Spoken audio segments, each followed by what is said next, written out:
Hi, my name is Mike Shackleford, otherwise known as the Wizard of Odds, and this is part 2 of my top 10 mistakes that slot machine players make. Number 6, not paying attention to promotions. As I said in number 5, casinos love slot machine players, and to get them to return, they're always offering them promotions. For example, certain days they might multiply your points by 2 times, 3 times, up to 10 times. Sometimes they have tournaments. Sometimes they give away gifts if you reach a certain number of points. All kinds of things.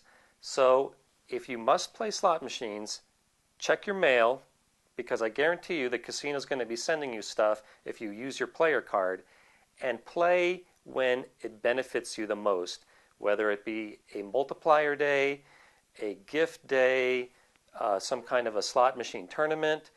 The rule of thumb is that you don't want to be playing if you're not getting rewarded for it somehow. Always make them lure you to come back and entice you with something extra to come in and play. Number 7, playing a progressive machine when the jackpot is low. A lot of slot machines are progressive. That means that they have some kind of a jackpot that keeps accumulating as players play, and then when it gets hit, it resets to a lower number. So if you're the type of player who likes to play progressives, you should know the range of that progressive meter. When is it low? When is it high? And only play it when it's high. The higher it is, the better your odds. This is especially true of games that have what are called mystery progressives that are guaranteed to hit by a certain point. And there they tell you right on the machine when it's guaranteed to hit by. On those, you only want to play if it's close to the point where it must be hit by.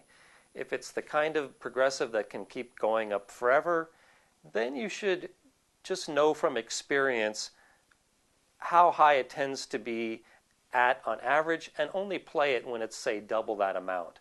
So again, if you're going to play progressive games, understand when the machines are riper, or I shouldn't use the word ripe, but when the odds are better because the jackpot is bigger. That doesn't necessarily mean it's more likely to hit, but at least you'll win more money if it does hit. Number 8 is over-tipping on jackpots. If you get a jackpot of $1,200 or more, it's going to necessitate what's called a W-2G form or a tax form, and they're going to give you a hand pay. There's nothing you can do about that. It's the law that sometimes a hand pay is necessitated.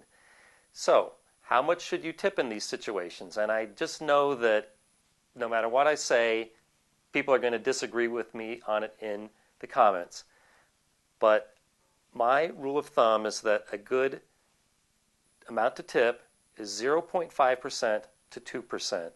You should tip on the higher percentage, like 2%, if it's a small jackpot like $1,200 or a little bit more. And if it's a really big one like $10,000 or $20,000, then you can go down to 0.5%. I'm sure that some people tip more, some people tip less, but you're already giving the casino very valuable action for playing that game, so you don't need to give them even more money by tipping. You're already doing them the favor. You're going to look cheap if you don't tip anything, so nevertheless, some people do that. Just don't over-tip. Keep it in moderation. Number 9, leaving a machine in a high state. What I mean by that is certain slot machines, often referred to players as banking machines, and in the industry they might call them a variable state machine, is a type of game where the player, as he plays, he, shall we say, accumulates points or credits or something into a meter. And when the meter gets to a certain point, the player is guaranteed a certain prize or to play out a bonus. So the way it might appear to the player is earning slices of a pie or stamps in a coupon book or coins in a piggy bank. Whatever the case may be, once the player has put in enough of whatever into the meter, he'll be rewarded somehow. So the mistake players make is contributing coins or slices into the meter and then leaving it when it's almost ready to be hit. So if you play a game that has this kind of a rule, keep playing it until you hit the feature and then walk away when it's low. And a good advantage play, by the way, is to do the opposite, is to roam around the casino floor knowing which are the banking machines and when they're, shall we say, ripe to be hit because the meter is so high, and then only playing in those situations. So again, if you're going to play a machine like that, make sure that you keep playing it until you hit the feature and then walk away when the meter is low. Number 10, and this one is simple, leaving credits or money in the machine.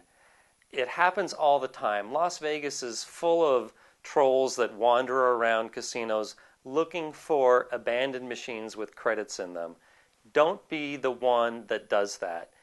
Whenever you walk away from the machine, make sure you hit that cash out button.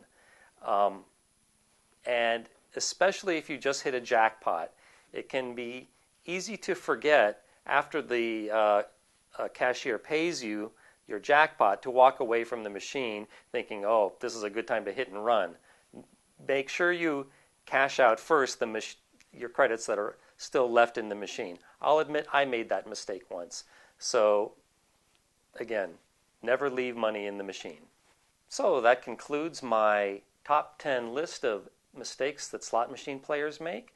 Again, I'm Mike Shackleford. For much more information about slot machines or any casino game, please visit my website, wizardofodds.com. And if you started with this video, please see part 1 that goes over the top 5 mistakes. Don't forget that you can see more of our educational gambling videos on our YouTube channel. Just go to youtube.com/American Casino Guide.